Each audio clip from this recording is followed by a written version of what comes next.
Un cadáver hinchado, úlceras sangrantes, un hedor tan espeso que empapaba las sábanas y se pegaba a las paredes. Tras su muerte, una bilis oscura brotó de su boca manchando las almohadas de rojo. No fue la muerte heroica de una leyenda en el campo de batalla. Fue el final de Napoleón Bonaparte. Hoy contamos la historia real de sus últimos años, no el mito pulido ni la pintura patriótica, sino la realidad en descomposición. Un relato tan grotesco que casi nunca se cuenta por completo, porque obliga a una pregunta incómoda. ¿Cómo termina un hombre que redibujó Europa convertido en prisionero de su propia decadencia? Napoleón Bonaparte nació el 15 de agosto de 1769. A los 30 años había ascendido hasta convertirse en primer cónsul de Francia, ampliamente considerado la mente militar más brillante de su generación.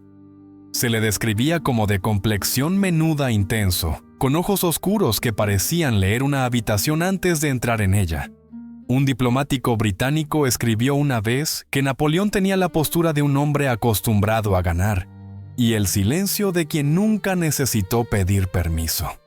No se limitaba a comandar ejércitos, comandaba la fe. Entonces, ¿cómo terminó este arquitecto de imperios, este salvador autoproclamado de Europa hinchado, postrado en una cama y pudriéndose en el exilio? Ascendió impulsado por una ambición disfrazada de deber. En Italia tomó el mando de un ejército hambriento y sin paga, y regresó con oro arte robado y una nueva república. La victoria alimentó a los soldados y los soldados alimentaron su leyenda. En Egipto perdió barcos y hombres, pero regresó a Francia como un héroe. Napoleón comprendía algo que la mayoría de los gobernantes nunca llega a entender. Se puede perder una guerra y aún así ganar el relato. Cuando París cayó en la inestabilidad, ocupó el vacío de poder sin disparar una sola bala. Entró en el poder como si siempre hubiera estado esperándolo. Al principio fue cauteloso. Emitía proclamas en nombre de la libertad. Reescribía leyes con el lenguaje de la justicia. Hablaba como un servidor de la revolución, pero las ceremonias se hicieron más grandiosas y los títulos se multiplicaron. En menos de 5 años, Napoleón se coronó emperador bajo la cúpula de Notre Dame, alzando la corona y colocándosela él mismo sobre la cabeza. Ningún sacerdote lo coronó, ningún parlamento lo coronó, ningún dios lo coronó. Se coronó a sí mismo, y ya no quedaba nadie que pudiera decir que no. El poder lo transformó. Napoleón se obsesionó con la imagen, la postura y la obediencia. Vestía ropas más pesadas que la mochila de un soldado. Redibujó fronteras, renombró meses y sentó a sus hermanos en tronos robados. Los monarcas extranjeros le estrechaban la mano y luego se limpiaban las palmas. Se ordenó a los pintores que lo retrataran como a un César. Los funcionarios se dirigían a él con un lenguaje cercano a la adoración, no porque lo creyeran, sino porque él exigía escucharlo. Perder terreno era una humillación. Negociar la paz era debilidad. Y cuando sus ejércitos flaqueaban, culpaba a los mariscales, a los mapas, al barro y al clima. Nunca a sí mismo. Porque admitir un error rompería el mito, y el imperio de Napoleón estaba construido sobre un mito. Pero para comprender la decadencia física de Napoleón, debemos entender la decadencia de Francia. El reinado del terror entre 1793 y 1794 dejó a Francia empapada de sangre y moralmente vacía. Aunque Napoleón no orquestó sus peores excesos, ascendió rápidamente desde el vacío que dejó. La virtud pública se había derrumbado en indulgencia privada. Entre las clases vencedoras el exceso se volvió normal y el poder aislaba el comportamiento. El deseo se movía sin consecuencias. Dentro del ejército, las enfermedades venéreas alcanzaron niveles epidémicos. Los relatos contemporáneos sugieren tasas de infección que se propagaban silenciosamente por campamentos y ciudades como un segundo ejército invisible. Algunos historiadores creen que Napoleón, joven, ambicioso, rodeado de amantes y en constante movimiento con el ejército, contrajo sífilis durante este periodo. El diagnóstico sigue siendo objeto de debate, pero los síntomas descritos en cartas, notas médicas y testimonios de testigos son difíciles de ignorar. Para 1797, los informes describen dolores de cabeza, erupciones cutáneas y dolor al orinar. Ese mismo año se casó con Josefina, conocida por sus numerosas relaciones, y probablemente esterilizada por una infección crónica, algo común en la época. A medida que el poder de Napoleón se expandía, su cuerpo comenzó a traicionarlo. En 1802, con apenas 33 años, sufrió ataques estomacales tan violentos que se desplomaba gritando hasta vomitar. No era agotamiento, era algo que lo desgarraba desde dentro. Su comportamiento sexual se volvió errático. Exigía mujeres constantemente, pero los testigos describían encuentros breves mecánicos y a menudo seguidos de estallidos repentinos de ira. Los ayudantes describían arrebatos volcánicos, gritos, muebles volcados, puños golpeando las paredes, seguidos de largos silencios depresivos. Y algo más estaba cambiando. El hombre, conocido por su precisión, empezó a contradecirse. Las reuniones se alargaban mientras perdía la concentración. La paciencia se evaporaba. Las sombras parecían irritarlo. Para 1806, Napoleón sufría inflamaciones oculares prolongadas. Para 1811, su habla a veces vacilaba. Emitía órdenes contradictorias en cuestión de horas. Acusaba a aliados de traición y luego olvidaba la acusación. Los médicos notaron un temblor en su pierna izquierda, un tic en la comisura de la boca y dificultad para levantarse de una silla. Aparecieron dolores agudos en las extremidades, especialmente por la noche. Estos síntomas son compatibles con la tabes dorsal, una degeneración sifilítica tardía de la médula espinal. Nadie se atrevía a decirlo en voz alta. Los cortesanos culpaban al agotamiento y los generales culpaban al estrés, pero los susurros se propagaron. El emperador ya no era el mismo. Y si el emperador se estaba descomponiendo, el imperio también. El colapso se volvió innegable en 1815. Tras su derrota final en Waterloo, Napoleón fue exiliado a la isla de Santa Elena, una roca volcánica estéril en el Atlántico Sur, aislada por el viento, los acantilados y el mar. Llegó con 46 años, hinchado, exhausto y plenamente consciente de que nunca se iría de allí. En cuestión de meses, su salud se derrumbó. Vomitaba a diario. Su apetito desapareció. El calor y la retención de líquidos hincharon grotescamente su abdomen.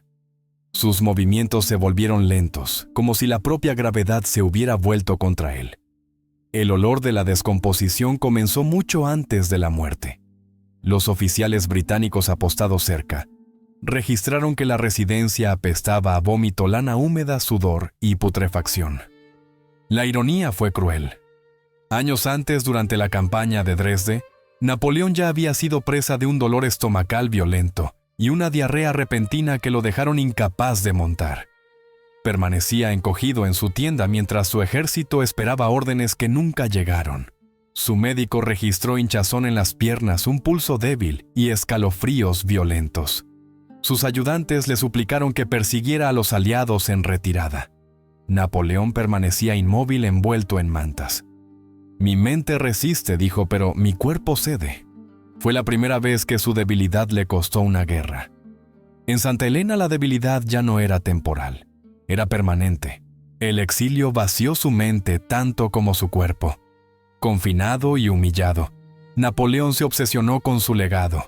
Reescribía los relatos de sus campañas, censuraba cartas y arremetía contra el gobernador británico. Algunos historiadores creen que el dolor crónico, combinado con la neurosífilis, aceleró la paranoia y el colapso psicológico. Su cuerpo se deformó. El perfil afilado que mostraban los bustos de mármol se disolvió en carne hinchada. Su rostro se hundió. Su torso se infló de líquidos. Sus piernas se atrofiaron. En los peores días, no podía ponerse de pie sin ayuda. El hombre que una vez cruzó los Alpes, ahora luchaba por cruzar una habitación. Y lo sabía. Ese conocimiento era una tortura en sí misma. La vida en Santa Elena lo empeoró todo. La comida era miserable, guisos espesos, carne estropeada, vino barato. Las verduras frescas eran escasas, el agua solía estar contaminada, las comidas terminaban en arcadas, cada bocado traía dolor. Los médicos empeoraron el daño. Le aplicaron sanguijuelas, drenaron hinchazones y le administraron calomelanos, un compuesto de mercurio hoy conocido por destruir órganos. Lo sangraron cuando ya estaba débil. Su lengua se hinchó, su pulso se ralentizó, la sangre que vomitaba se volvió negra. El olor de su lecho de enfermo se volvió tan insoportable que mantenían las ventanas abiertas incluso en invierno, con la esperanza de que el aire del mar ocultara el hedor. En su último año, Napoleón ya no era un gobernante, era un paciente.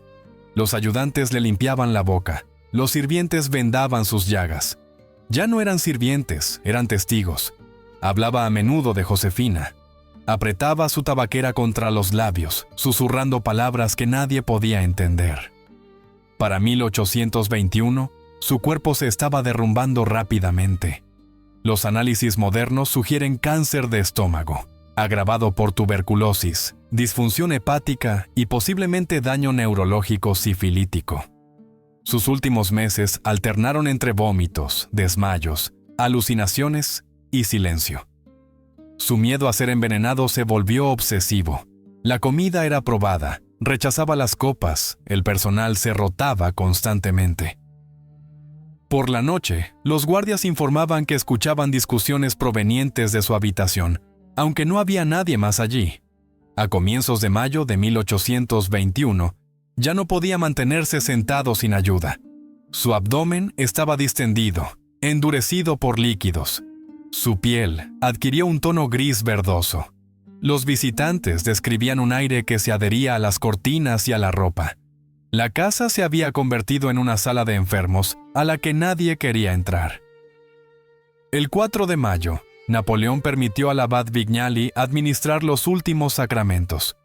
Cuando le preguntaron si moría en la fe católica, hizo un leve gesto con la cabeza. Ya no podía hablar. El 5 de mayo de 1821, a los 51 años, Napoleón Bonaparte murió.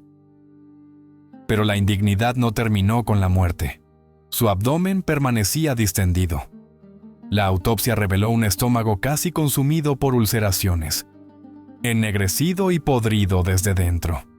El órgano fue extraído y colocado en alcohol. El hedor era abrumador.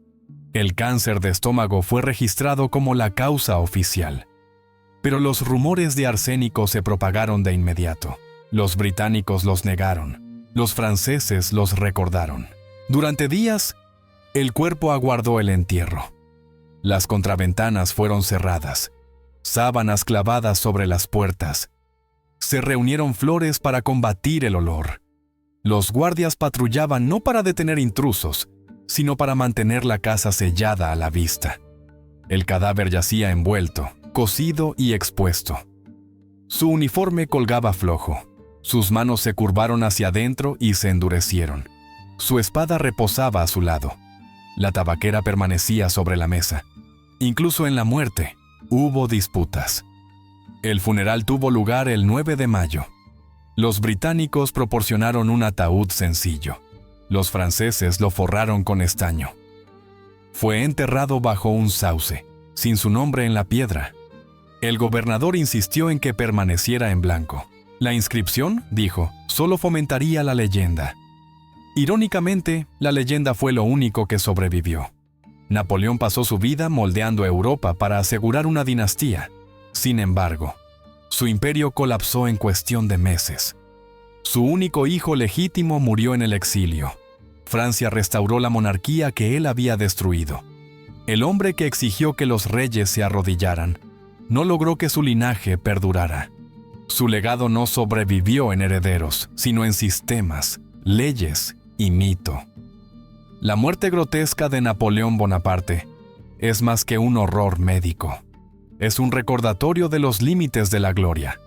El hombre que se coronó a sí mismo emperador, que redibujó continentes, que comandó naciones, fue derrotado no por ejércitos, sino por lesiones en el revestimiento de su estómago, por líquidos acumulándose bajo su lecho, por la descomposición. Los retratos lo muestran cruzando los Alpes. La verdad lo muestra luchando por cruzar una habitación. El poder no pudo salvarlo. El mito tampoco.